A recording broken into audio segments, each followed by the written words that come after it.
Olá, sejam mais uma vez bem-vindas, bem-vindos e bem-vindes ao nosso canal Aliteração.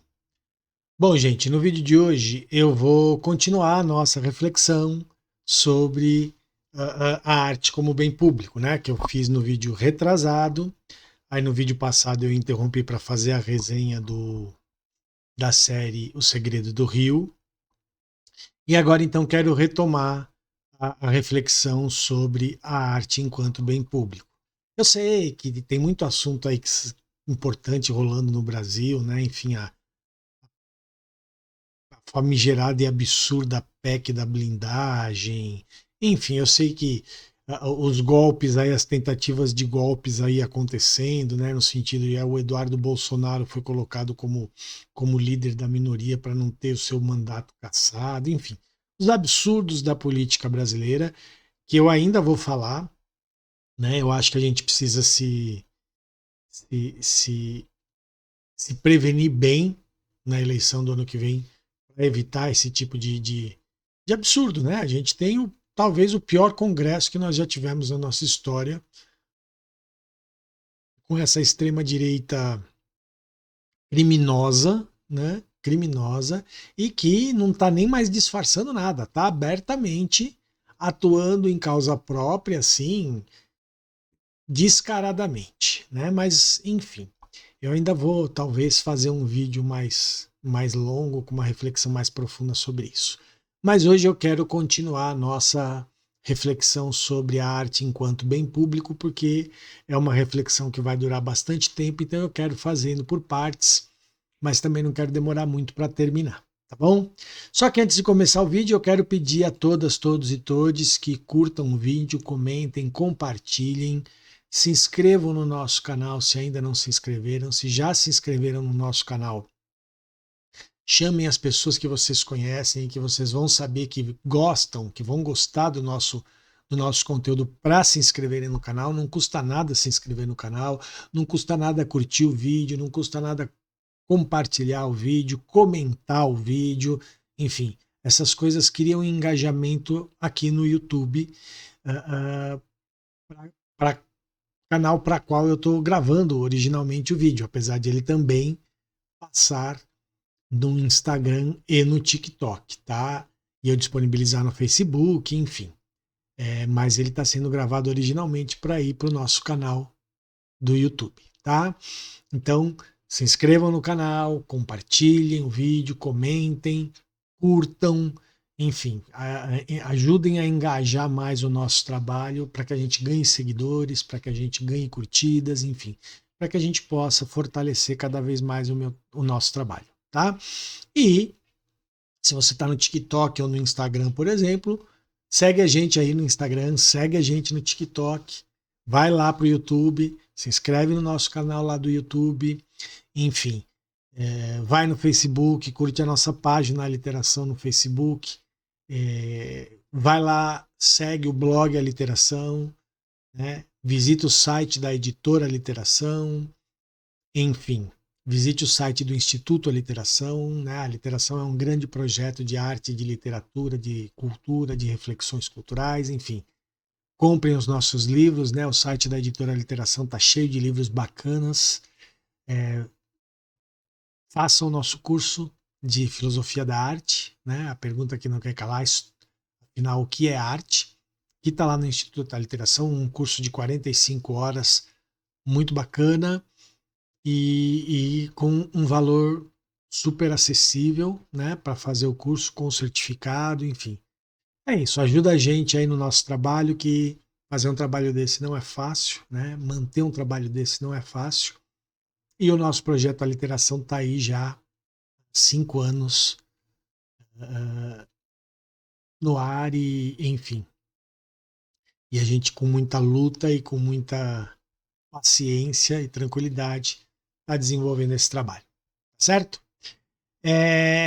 Então, eu vou começar a falar da nossa reflexão de hoje da arte enquanto bem público. No vídeo anterior, não no vídeo anterior do canal, porque o vídeo anterior do canal é a resenha, né, da série O Segredo do Rio, mas no vídeo anterior, onde nós começamos a falar da arte enquanto bem público, eu estava falando da profissionalização do artista.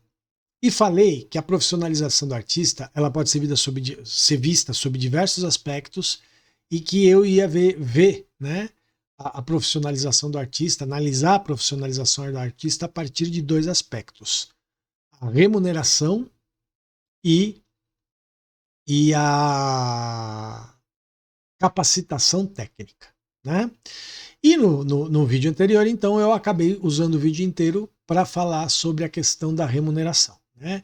Nós falamos que a remuneração é um dos aspectos de legitimação da profissão do artista. Então, uma pessoa que exerce uma função artística e é remunerada por isso, ela é considerada uma artista profissional justamente porque ela é remunerada por isso, dentro da lógica capitalista, mas a gente ainda não falou da lógica de produção, tá, A gente ainda está falando da profissionalização. E que essa remuneração, ela vem a partir de duas perspectivas, né? De uma perspectiva comercial, se esse artista trabalha para alguma instituição privada, e de uma perspectiva política, se esse artista trabalha para alguma instituição pública, né?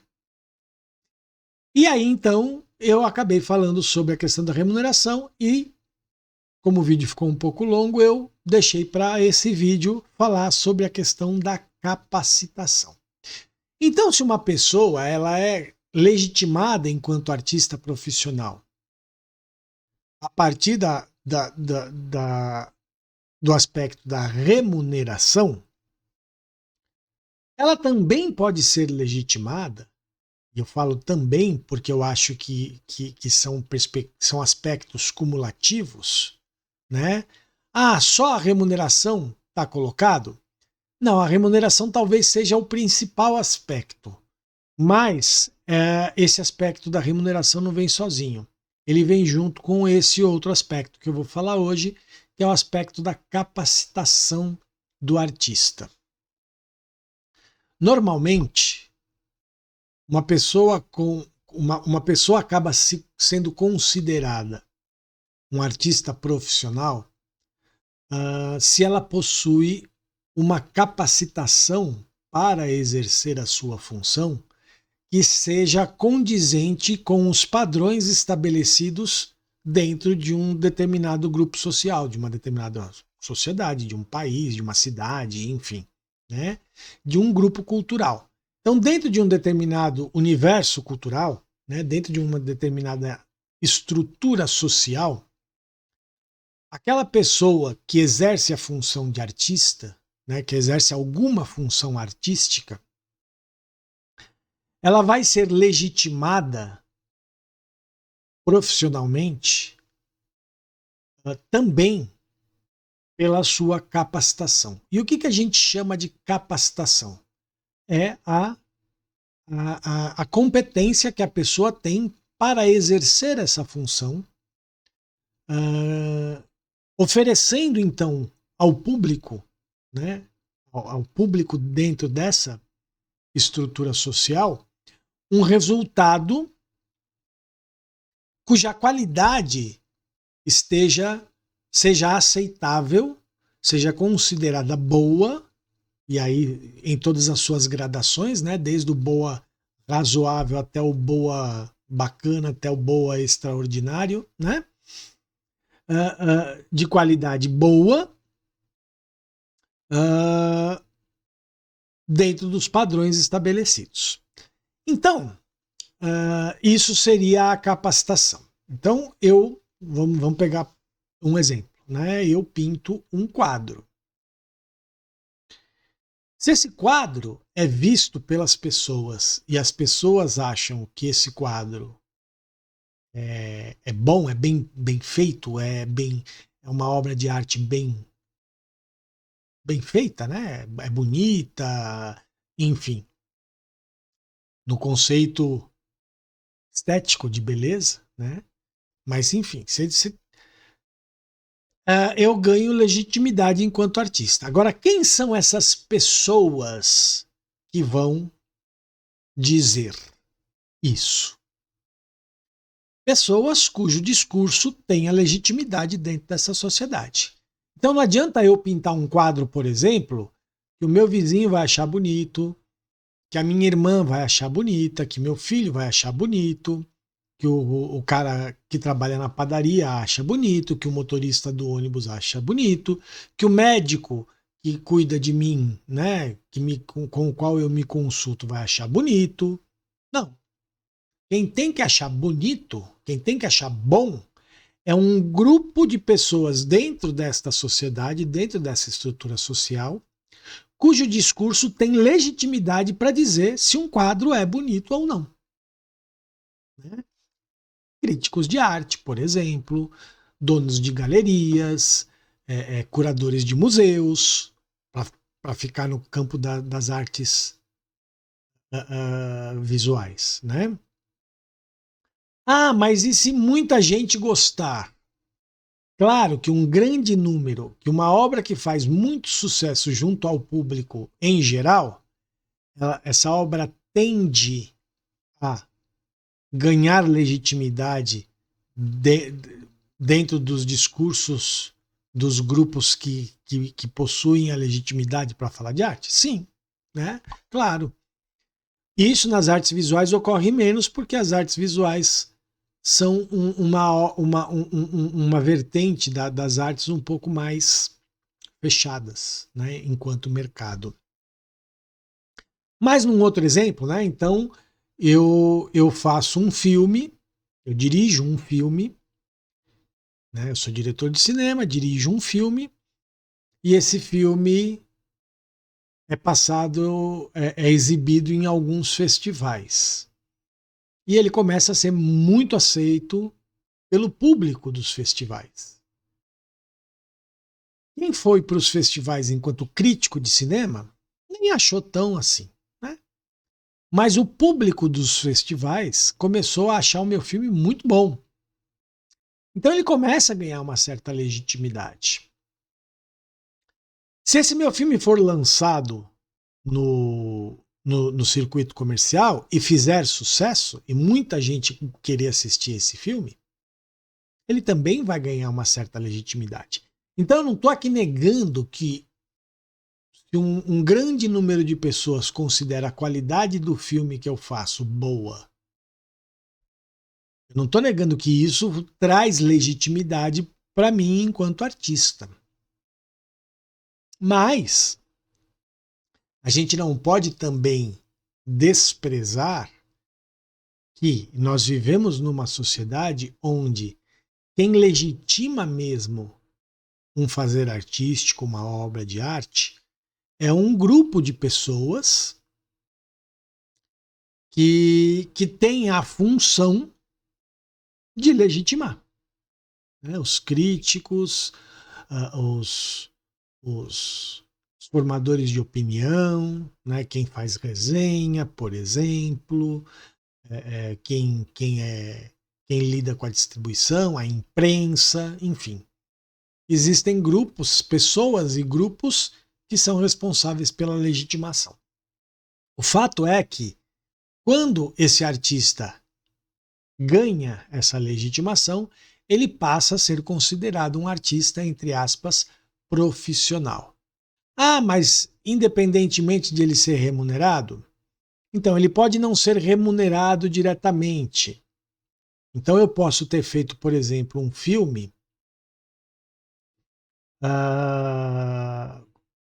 sei lá, sem cobrar nenhum cachê. Né? Então eu sou ator, então agora eu não sou mais o diretor. Eu sou o ator, eu fiz um filme sem cobrar nenhum cachê. Ou não, ou mesmo o meu filme. Eu dirigi o meu filme e eu não tinha dinheiro, eu mal tinha dinheiro para produzir o filme. Eu produzi o filme na raça, foi uma produção totalmente independente. Eu não paguei cachê para os atores vieram são amigos meus, vieram de bom grado. Eu fui dirigir também na raça, não ganhei nada. Enfim, terminei o filme. O filme passa num festival e começa a ser visto pela crítica, pelo público, como um filme muito bom. Então eu começo a ganhar notoriedade.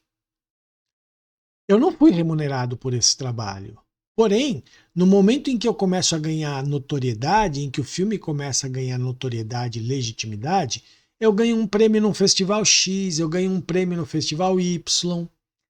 Esses ganhos simbólicos, porque nem sempre um prêmio é necessariamente um prêmio em dinheiro, mas esses ganhos simbólicos de legitimação que o meu filme passa a ter, elevam o meu trabalho a um trabalho profissional.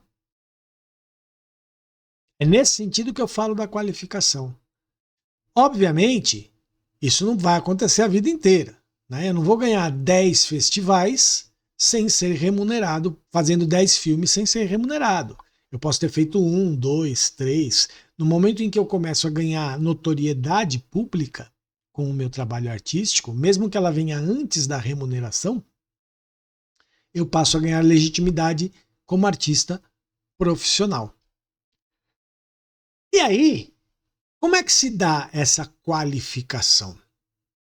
A qualificação, essa qualificação que vai legitimar, que pode legitimar também o artista enquanto um artista profissional, mesmo que ele, de alguma forma, ainda não seja, ou nunca tenha sido, ou demore um pouco para ser remunerado pelo seu trabalho,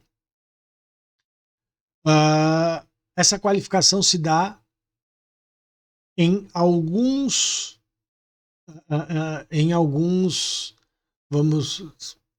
perspectivas. Primeiro, a perspectiva técnica, né? Quer dizer, uma capacitação, uma qualificação do artista se dá a partir da sua capacitação técnica. E essa capacitação técnica pode vir por dois caminhos que não são excludentes, muito pelo contrário, são complementares. Eu acredito sinceramente que ambos têm que ser paralelos, eles têm que vir juntos. Se vai começar por um, depois por outro, eu acho que o ideal é que ambos comecem juntos e sigam juntos pela vida toda, porque são caminhos intermináveis, que é a formação e a prática. A formação no sentido de estudo, né? E estudo pode vir através do estudo acadêmico, né? Do estudo técnico acadêmico em escolas, em universidades, enfim. Ou através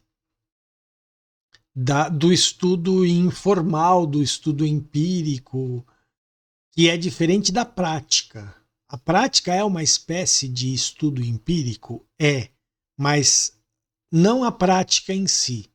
É a reflexão sobre a prática, é a análise da prática, é a busca por uma evolução da prática, é que vai fazer essa prática se transformar em estudo. Então a formação, ela é muito importante. O artista ele tem que formar-se continuamente. E quando eu digo formar-se continuamente, é isso, né? Eu tenho toda uma formação acadêmica na área de artes, né? Então eu tenho licenciatura em artes cênicas, eu tenho especialização em literatura, eu tenho mestrado em artes cênicas, doutorado em estudos literários, enfim, eu tenho toda uma formação acadêmica na área de artes. Porém, a minha formação não acabou e não acaba. Quando eu terminar meu doutorado, quando eu fizer um pós-doutorado, ela não vai acabar nunca. Ela é contínua. Eu tenho que continuar estudando, não necessariamente de maneira formal no momento em que eu atinjo o ápice da titulação acadêmica, né? Então eu não tenho mais o que fazer do ponto de vista formal. Porém, eu tenho que continuar estudando. Então, a formação é uma coisa permanente. E a prática sou ator de teatro, fiz teatro como ator, como diretor, escrevo para teatro, pesquiso teatro, pesquiso literatura, escrevo literatura, escrevo artigos sobre literatura, escrevo ensaios sobre literatura, eu reflito, eu leio livros, enfim, eu participo de grupos de pesquisa, eu desenvolvo pesquisa. Tudo isso é prática. Prática, né? Que está atrelada ao meu estudo. Então, quando eu escrevo, por exemplo, um poema, ou quando eu escrevo um livro, ou quando eu escrevo um texto teatral, eu estou exercendo uma prática. Mas essa prática, ela vem imbuída da minha formação, ela alimenta a minha formação e ela é alimentada pela minha formação, né? Então eu posso ter o estudo, a formação acadêmica ou empírica, que significa estudo continuamente, né? Então, se a gente pegar, por exemplo, os mestres da cultura popular, eles muitas vezes não têm formação acadêmica nenhuma, mas eles têm um estudo, muitas vezes de décadas, e que vem de geração em geração, né? De tradições que dão a esses mestres da cultura popular, por exemplo, um conhecimento extremamente profundo sobre aquele fazer, né? E isso não tem nada a ver com a prática. Isso tem a ver com estudo, mesmo que não formal, mesmo que não acadêmico. Só que não adianta nada eu estudar se eu não praticar, né? Então eu tenho que praticar, eu tenho que fazer, né? Porque a arte, segundo o Humberto Roden, né, no seu livro A Filosofia da Arte, a arte vem do agir, né, da ação. Então não adianta nada eu ter toda uma reflexão e eu não agir, e eu não atuar, né, de alguma maneira para fazer um processo de criação artística, seja ele qual for. Seja para eu escrever um texto, eu tenho que agir. Para eu compor uma música, eu tenho que agir. Para eu pintar um quadro, eu tenho que agir. Para eu fazer um filme, eu tenho que agir. Para eu fazer um espetáculo de teatro, eu tenho que agir. Para eu dançar, eu tenho que agir. Para eu fazer um número de circo, eu tenho que agir. Então, a arte, ela é ação. Ela é atuação sobre a vida, né? Uma atuação de um tipo muito específico. Isso é a prática. E aí, a gente tem que ver o seguinte: muitas vezes você tem o tal do estudioso que não é artista. E tá tudo certo. O cara é uma pessoa que estuda sobre arte, sabe muito sobre arte, mas ele nunca atuou num processo artístico. Ele é um artista? Não. Ele é um estudioso da arte, ele é um pesquisador da arte, um crítico de arte, né? Mas ele não é um artista, porque ele não tem a prática do fazer artístico. Por outro lado, a gente tem pessoas que passam a vida toda fazendo arte. Estou lá num grupo de teatro do meu bairro durante 10 anos.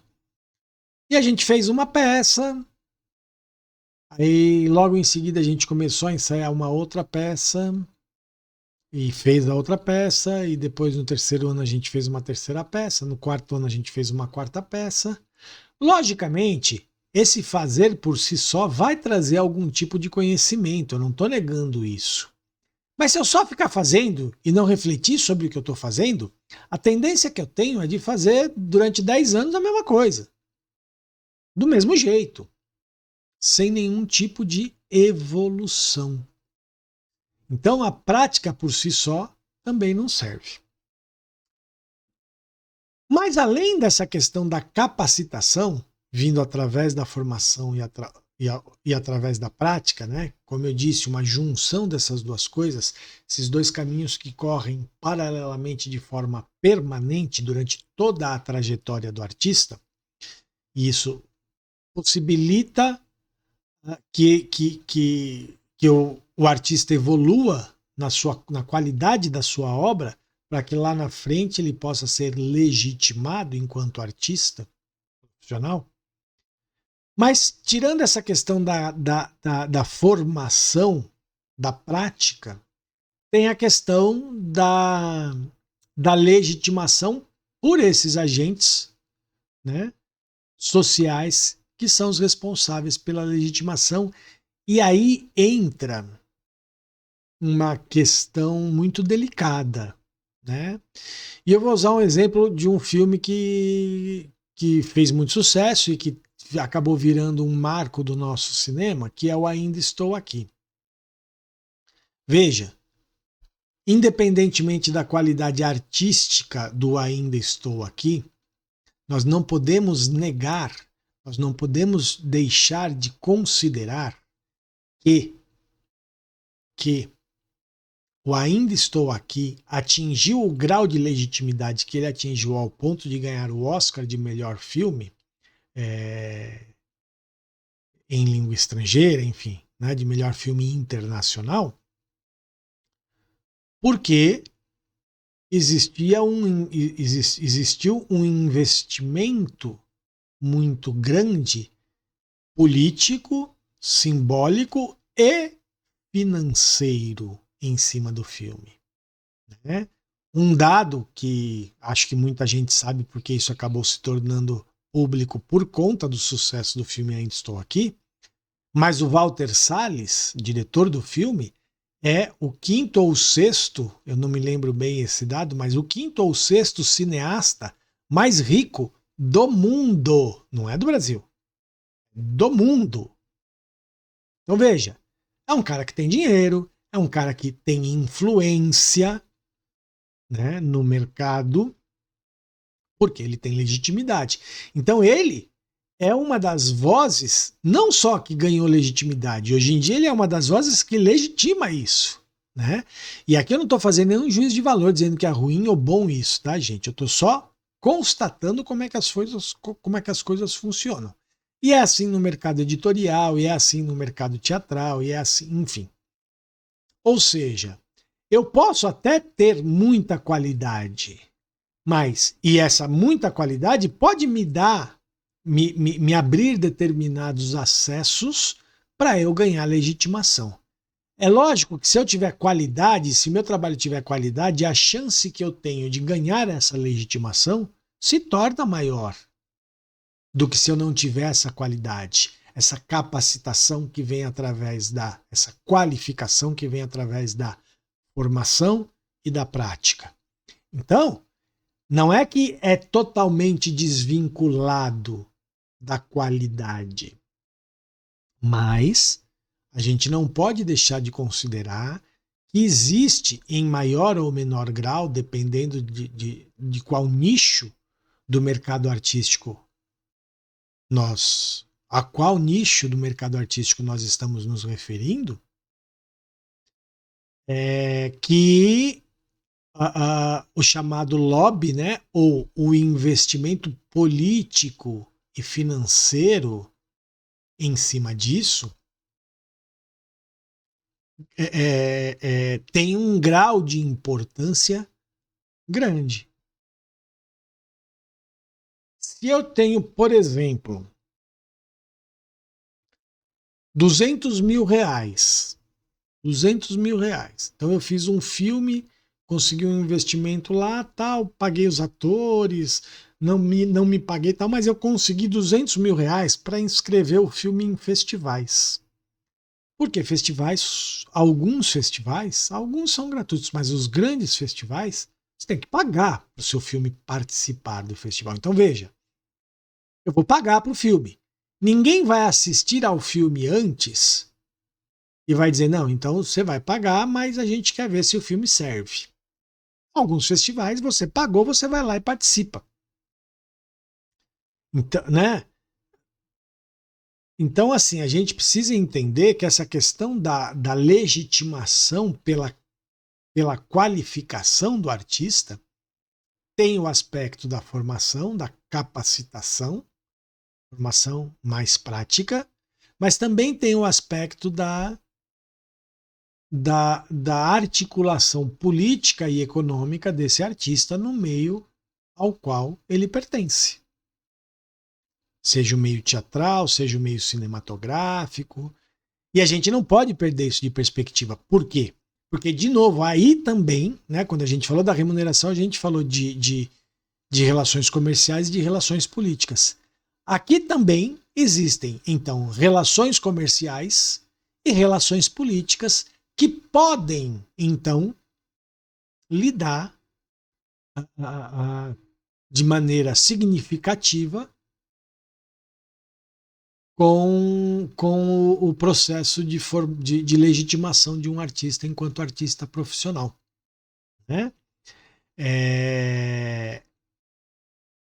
Então a gente percebe que, seja pela remuneração, seja pela qualificação, o artista, para que ele possa ser legitimado enquanto artista profissional, ele precisa apresentar qualidade, precisa, enfim, tudo isso, mas ele está sujeito, esta pessoa artista está sujeita a relações comerciais e relações políticas que muitas vezes são impostas por uma estrutura social, né? E eu quero encerrar essa reflexão aqui justamente por isso, porque nós começamos a falar do artista profissional e a gente percebe que a profissionalização da arte dentro da nossa estrutura social, e quando eu falo nossa estrutura social, eu falo Brasil. Tá? Brasil. E claro que outros países do mundo, o Brasil tem uma cultura de herança europeia, estadunidense, enfim, né? Então a gente está falando também de outros países. Mas vamos falar de Brasil. Então, assim, dentro do Brasil, a estrutura de legitimação de uma pessoa enquanto artista profissional submete essa pessoa a relações de ordem política e de ordem comercial. Seja por conta da remuneração, que vai se utilizar desses dois aspectos, né, político e comercial, para exercer o seu poder sobre o artista, seja através da qualificação, que vai legitimar esse artista enquanto artista profissional. Tá certo? E por que eu quis fechar com isso? Porque se a gente vai carregar para o nosso próximo vídeo essa ideia de relação política e relação comercial, porque aí a partir disso a gente vai começar a refletir um pouco sobre o modo de produção na arte. Então a gente falou da profissionalização do artista, fechando com essa questão da relação política e da relação comercial. E essa relação política e relação comercial que vai legitimar o artista enquanto artista profissional é o que vai determinar, então, o modo de produção na arte. Não é que vai determinar diretamente, ele determina e é determinado. Tudo é sempre uma relação de reciprocidade, não existe uma linha de direção única, né? É tudo emaranhado, né? Mas as relações políticas e relações comerciais são importantes para determinar o modo de produção da arte. Porque é isso, é esse modo de produção que vai estabelecer essas relações políticas e comerciais que, por sua vez, vão legitimar a pessoa enquanto artista profissional. Então, no nosso próximo vídeo, nós vamos falar de modos de produção na arte. Tudo isso para lá na frente vocês entenderem por que eu defendo a arte enquanto bem público. Tá bom? É isso, gente. Vamos ficar por aqui. Mais uma vez eu peço a todas, todos e todes que curtam o vídeo, comentem, compartilhem, inscrevam-se no nosso canal. Enfim, sigam as nossas redes sociais, o Instagram, o X, o TikTok, o Spotify. Estamos em todas essas redes. Visitem o blog A Literação, visitem o site da Editora Literação, o site do Instituto Literação, comprem os nossos livros lá, na Editora Literação, tem muito livro bacana, muito livro. A gente está com um catálogo já de bastante livros para uma editora pequena, né? Mas nós temos bastante livros lá no nosso catálogo. O nosso curso de Filosofia da Arte, que está no Instituto da Literação, e logo nós vamos lançar outros cursos. E é isso. Comentem, compartilhem, se inscrevam, não custa nada, esse tipo de coisa não custa nada.